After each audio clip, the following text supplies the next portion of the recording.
Graça e paz, pessoal. Sejam bem-vindos a mais uma aula. Na aula passada, nós conversamos um pouquinho sobre a importância da Bíblia, das Escrituras, conhecemos um pouquinho da divisão da Bíblia.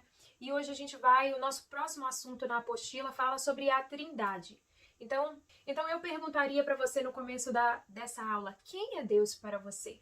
E a gente sempre pensa a respeito disso, é possível entender ou explicar a Deus? Já ouvi bastante essa expressão, como alguém consegue explicar a Deus? E preparando essa aula, eu me lembrei de uma canção contemporânea chamada Ninguém Explica Deus. E o compositor dessa canção diz: dono de toda ciência, sabedoria e poder, ou dá-me de beber da água da fonte da vida. Antes que o haja houvesse, ele já era Deus. Se revelou aos seus, do crente ao ateu. Ninguém explica Deus. Então vamos pensar assim, como nós podemos conhecer mais o Senhor, um Deus que é triuno e é apenas um Deus. E como nós podemos nos aprofundar e conhecer ainda mais. Talvez você que está participando dessa aula com a gente, talvez você seja casado há muito tempo ou pouco tempo, e um bom cônjuge, ele quer sempre conhecer mais o seu parceiro, a sua parceira, né? É importante para todo o relacionamento que você continue crescendo na vida a dois, fortalecendo esse relacionamento, passando tempo.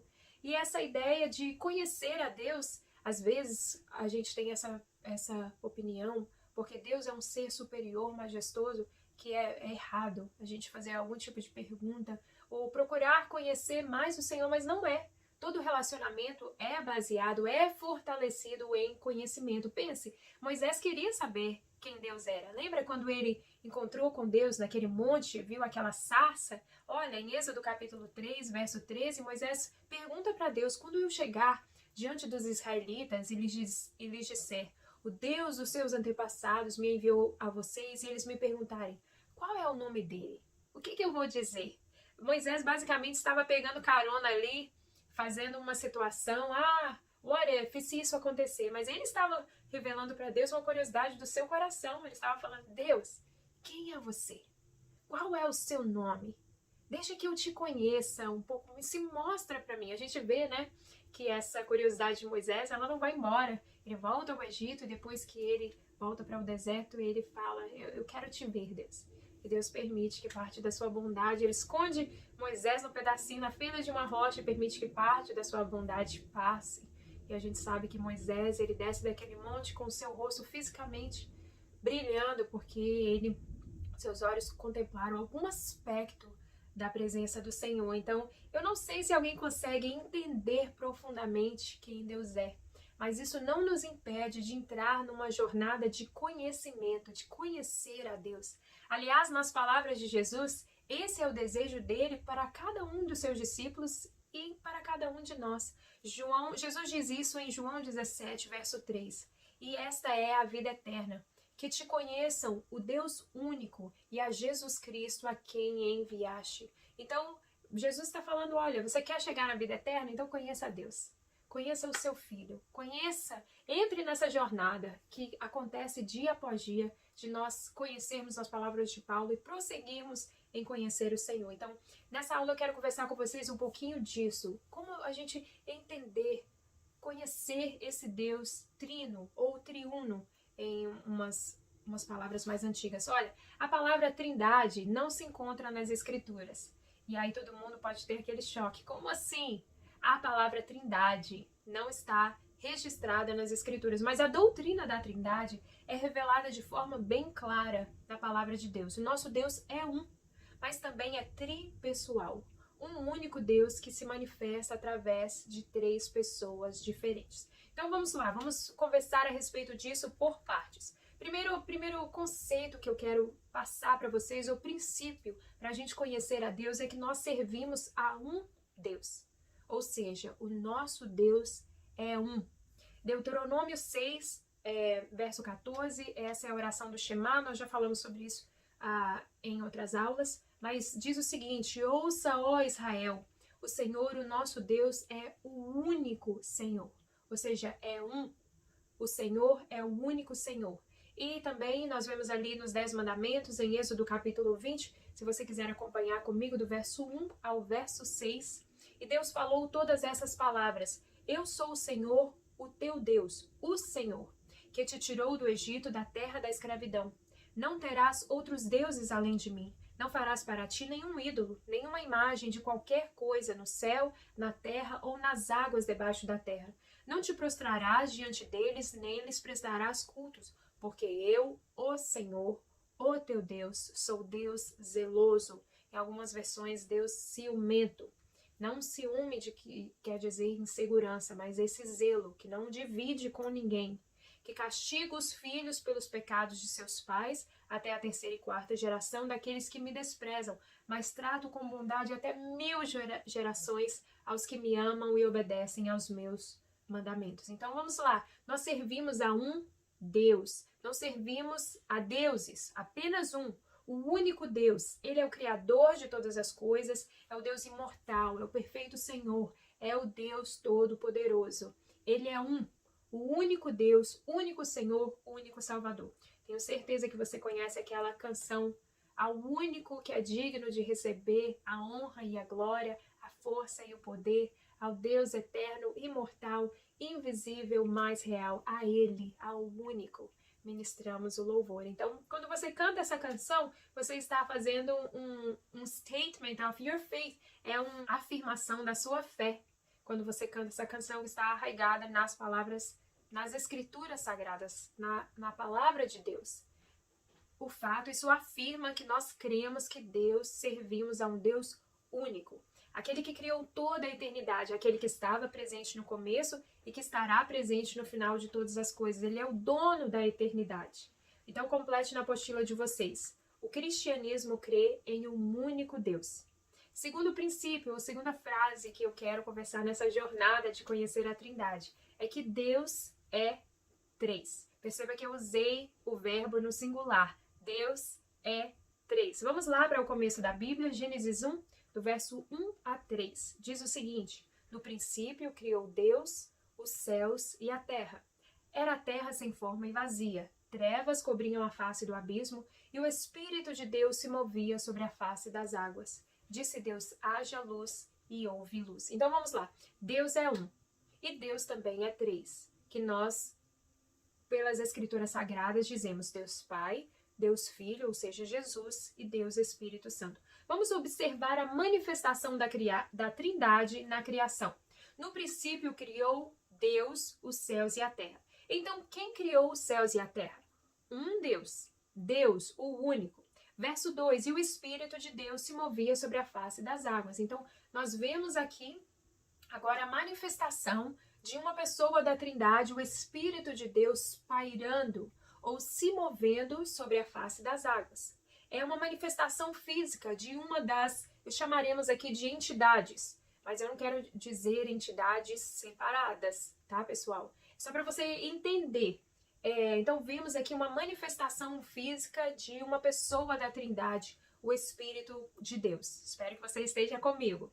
E aí o verso 3, disse Deus, haja luz e houve luz. Então aqui existe bastante coisa envolvida. Perceba, Deus disse ou Deus ordenou que a luz passasse a existir. E em um ato sobrenatural, isso aconteceu. Eu quero dizer para vocês que, de acordo com as Escrituras, esse ato sobrenatural do nada, Deus trazer algo à existência, tem um nome. E o nome dele é Jesus, sendo ele parte da Trindade.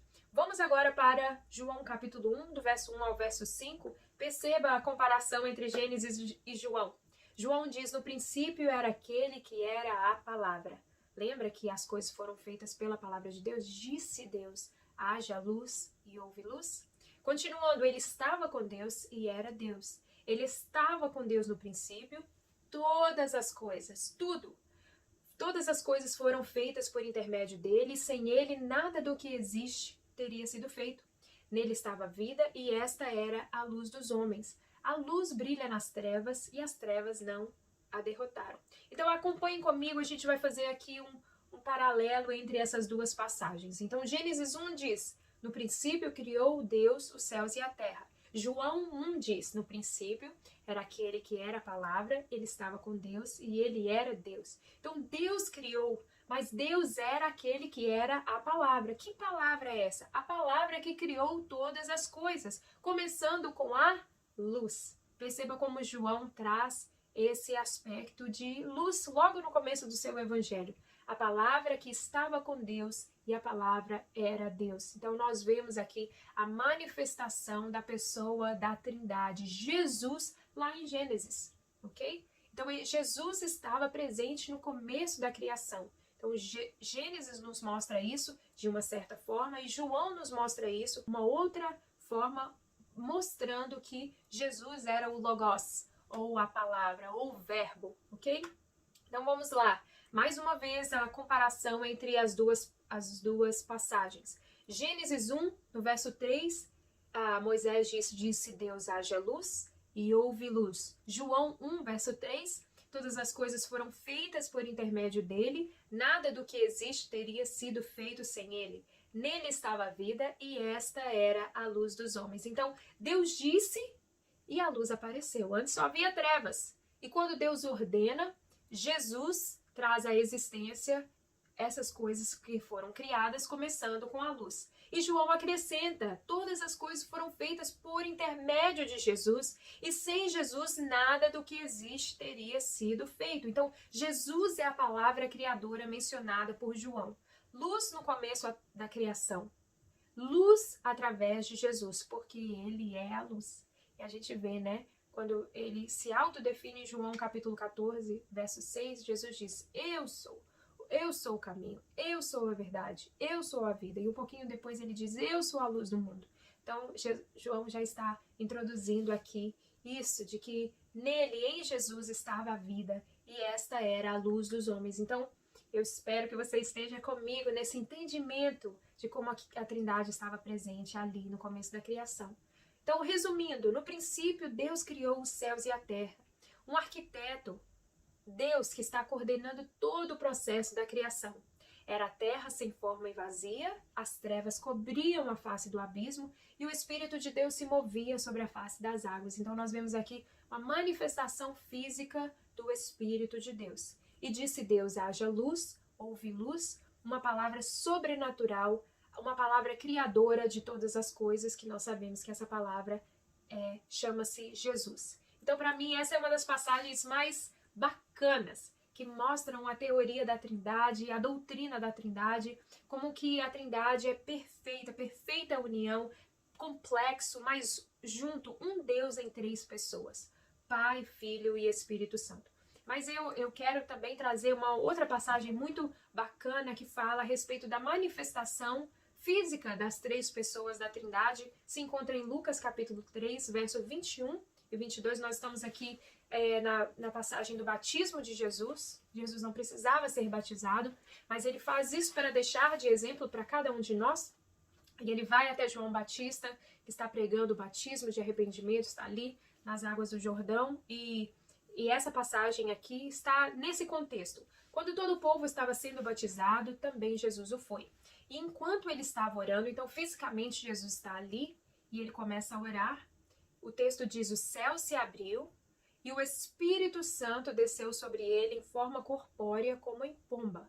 Então Jesus está ali no rio, o Espírito desce a ele como forma de pomba, e então veio uma voz do céu, e o Pai diz isso, tu és o meu filho amado, em ti me agrado. Então aqui é bem bacana, é uma passagem maravilhosa que nos mostra a manifestação independente de cada pessoa da Trindade em um mesmo momento. Então, Jesus sendo batizado, o Espírito desce como pomba e o Pai fala, tu és o meu filho. Então, isso é lindo no momento do batismo de Jesus, né? Então, muitas vezes eu não entendo porque pessoas têm tanta dificuldade de tomar a decisão de se batizar, porque Jesus deixa esse exemplo e olha que coisa marcante na história da humanidade, a manifestação de cada pessoa da Trindade, quando? Ali no batismo de Jesus. Então, complete na apostila de vocês, Deus Pai, Deus Filho e o Espírito Santo são três pessoas, contudo, um só Deus. Então, vamos lá.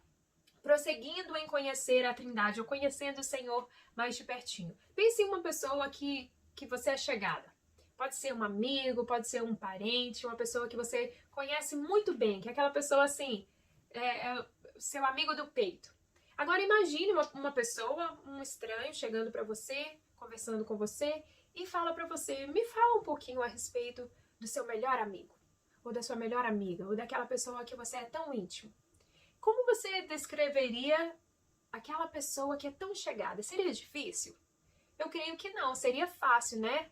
Facilmente você pode falar, tal pessoa é muito paciente, é muito carinhosa, ou tal pessoa está sempre pronto a ajudar, tem muita paciência, é uma pessoa de palavras sábias. Então, quando nós descrevemos essas características ou essas qualidades para alguém, nós estamos apresentando essa pessoa de uma forma indireta. E a palavra de Deus deixa também essas características ou essas qualidades a respeito de Deus para que a gente o conheça de forma melhor. Essas características são chamadas de atributos de Deus ou atributos da Trindade, que estão ali nas Escrituras, e a gente vê vários teólogos que já escreveram livros a respeito dos atributos de Deus, e nós vamos passar apenas por alguns para que você conheça esse Deus, que é o único Deus, mas manifestado através de 3 pessoas, ou seja, nós adoramos e servimos a Trindade. Então, quando a gente fala dos atributos de Deus, nós estamos falando dos atributos da Trindade. Então, existem vários, mas eu separei apenas alguns para a gente meditar. O primeiro deles sendo a soberania. Soberania, aquele que detém o poder ou autoridade suprema, sem restrição ou sem neutralização. Mateus 10, 29, 30 a 31, Jesus fala o seguinte: não se vendem 2 pardais por uma moedinha? Contudo, nenhum deles cai no chão sem o consentimento do Pai de vocês. Até os cabelos da cabeça de vocês estão todos contados. Portanto, não tenham medo, vocês valem mais do que pardais. Quando a vida parece estar tão fora do nosso controle, nós podemos ter conforto em saber que Deus tem o controle de todas as coisas. Às vezes a gente quer controlar, né? A gente não consegue, mas olha, o soberano, o Deus Criador, Ele fez todas as coisas, mas Ele fez você. E que linda essa passagem quando Jesus diz, olha, até os seus cabelos eu conheço. Você é mais importante. Se eu cuido dos pássaros, que eles não semeiam nem colhem, eu cuido de você, a quem eu criei. Então é muito pessoal nós entendemos que servimos a um Deus soberano. E aí a gente vai sempre voltando àquelas canções antigas, né? E você pode nesse momento relembrar disso. Tu és soberano sobre a terra, sobre os céus, tu és Senhor absoluto. Então Deus é também uma afirmação de fé. Deus é soberano, mas Deus também é eterno. O conceito de eternidade prende-se a 2 polos. Primeiro, um ser que é eterno porque ele não teve começo. Segundo, porque a sua existência jamais findará. Isso é difícil às vezes para a gente entender, porque nós tivemos um começo nessa terra, teremos um fim nessa terra e depois entraremos na eternidade. Mas Deus nunca teve isso. Deus sempre existiu e sempre irá existir. Salmo 90, verso 2, o salmista diz: antes de nascerem os montes e de criares a terra e o mundo, de eternidade a eternidade, tu és Deus. E o Salmo 102, verso 27, mas tu permaneces o mesmo e os teus dias jamais terão fim. Então, nós servimos a um Deus eterno. Deus está acima do nosso tempo linear, está acima de 24 horas em um dia, está acima de 365 dias em um ano. Deus é eterno. Um outro atributo a respeito de Deus é a sua onisciência. O que é onisciência? É o conhecimento que ele tem de tudo. God knows everything. Às vezes a gente vê na palavra de Deus quando Jesus está conversando com algumas pessoas, e é bacana que os evangelhos trazem essa frase, que Jesus sabia o que eles arrazoavam no coração, ou seja, no íntimo, o que eles estavam pensando, nem verbalizando. Salmo 139, do verso 2 ao verso 4. Sabes quando me assento e quando me levanto. De longe percebes os meus pensamentos. Sabes muito bem quando trabalho e quando descanso. Todos os meus caminhos são bem conhecidos por ti. Verso 4. Antes mesmo que a palavra me chegue à língua, tu já conheces inteiramente, Senhor. Irmãos, isso daqui não é uma desculpa para você não orar, tá? Muitas vezes eu escuto a pessoa falar, eu não gosto de orar alto, porque Deus sabe o meu coração. Deus sabe o que eu penso. Não é isso. Aqui o salmista está falando, antes que a palavra me chegue, a língua tu já conhece, mas mesmo assim eu vou verbalizar, eu vou conversar, eu vou falar para o Senhor. Então, Deus é um Deus que conhece todas as coisas, Ele sabe de todas as coisas. E Ele está interessado em se relacionar conosco. E é parte do nosso relacionamento, essa conexão que nós temos com o Senhor através das Escrituras e através da oração. Outro atributo é a onipresença, ou seja, Deus está presente em todos os lugares ao mesmo tempo. Ainda no Salmo 139, do verso 7 ao verso 10, para onde poderia eu escapar do teu espírito? Para onde poderia fugir da tua presença? Se subo aos céus, lá estás. Se eu fizer a minha cama na sepultura, também lá estás. Se eu subir com as asas da alvorada e morar na extremidade do mar, mesmo ali, a tua mão direita me guiará e me susterá ou me sustentará.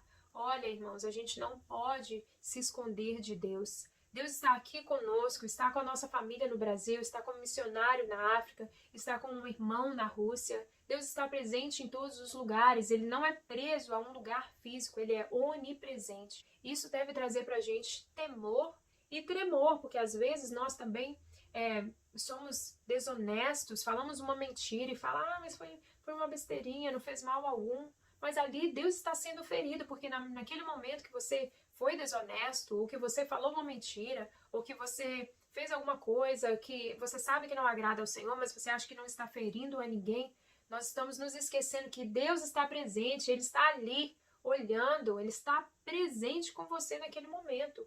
Ele não tem comunhão com o momento do pecado, mas Ele ama o pecador. Então, nós não precisamos pensar disso como Jonas. Às vezes a gente fica fugindo da presença do Senhor, mas até mesmo no interior de um grande peixe, Deus está presente. Deus está presente. Amém?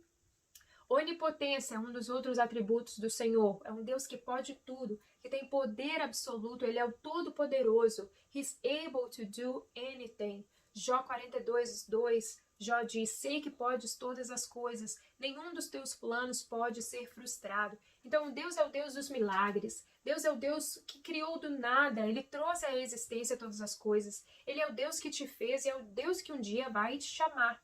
E às vezes pensando nisso, né, a gente fica, ai Deus, mas por que o Senhor não curou aquela parente minha? Por que o Senhor não preservou de pegar o coronavírus? Porque se o Senhor pode fazer, Ele pode mesmo, irmãos. Ele pode fazer todas as coisas. Por que Ele não faz? Muitas vezes nós não entendemos, precisamos voltar lá em Romanos 11:33 e saber que mesmo que o Senhor pode, muitas vezes não está no seu propósito fazê-lo. Quem, pois, conheceu a mente do Senhor? Os pensamentos do Senhor são inescrutáveis. Então nós precisamos entender que no nosso conhecimento limitado, nós não podemos nos rebelar contra Deus ou simplesmente entrar num período de falta de fé, achar que Deus não pode porque Ele não fez. Se Ele não fez é porque Ele tem um propósito e esse propósito muitas vezes vai ser revelado e muitas vezes não vai ser, né? E a gente vê aquela canção também, uma canção contemporânea, e Ele continua sendo Deus. Se Ele fizer o que a gente pediu ou se Ele não fizer, não muda a sua essência. Porque Deus não fez, não diminui o seu atributo de ser um Deus todo-poderoso. E nós precisamos nos aprender tanto a confiar no Senhor, a caminhar em fé, entender que nós servimos a um Senhor que pode todas as coisas, quando precisamos ser filhos submissos. E entender que, Senhor, eu sei que os seus planos são superiores aos meus. Por isso, se foi algo que eu não recebi, ainda assim, louvado seja o Senhor. Como Jó diz, Deus deu, Deus tomou, louvado seja o nome do Senhor.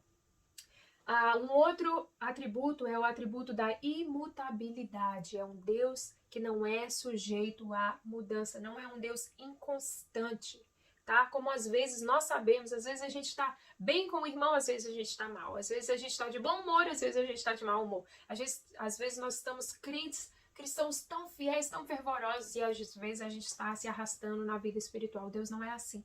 Deus é um Deus constante. Deus é um Deus unchanging. Números 23, 19 a 20 diz o seguinte: Deus não é homem para que minta, nem filho do homem para que se arrependa. Acaso ele fala e deixa de agir? Acaso promete e deixa de cumprir?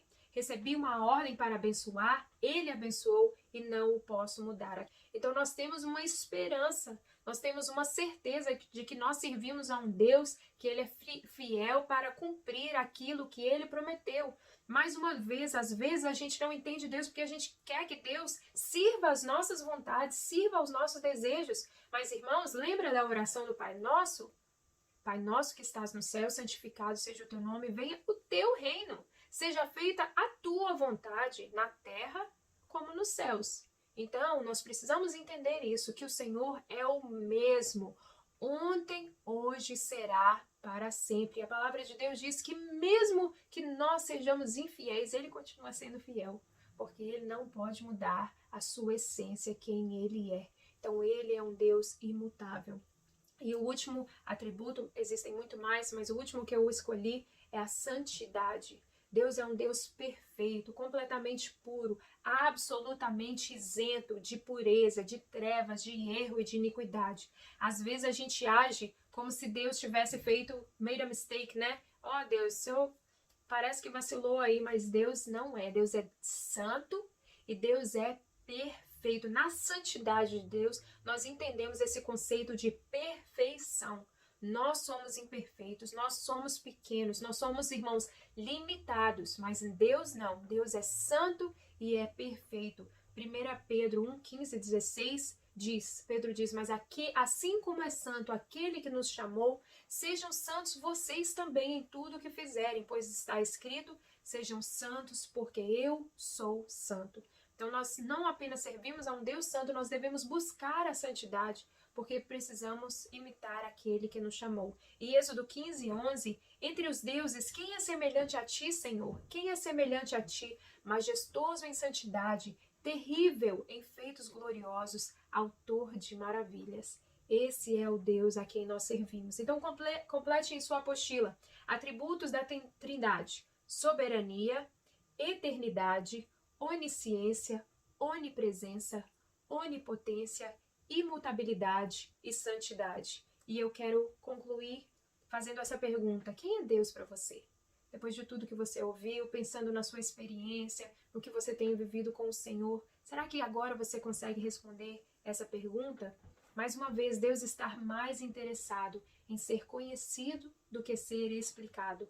Eu quero encerrar essas aulas com as palavras de Jesus que falamos bem no comecinho, de João 17:3. Esta é a vida eterna, que te conheçam. Repita com você mesmo, que te conheçam, o único verdadeiro Deus e a Jesus Cristo a quem enviaste. Guarde essas palavras no seu coração, medite nela e prossiga em conhecer ao Senhor. Amém? Deus abençoe vocês e nos vemos na próxima aula. Compartilhe nosso culto online com um amigo e não se esqueça de se inscrever no nosso canal do YouTube, Família IP Boston Unidos no Senhor.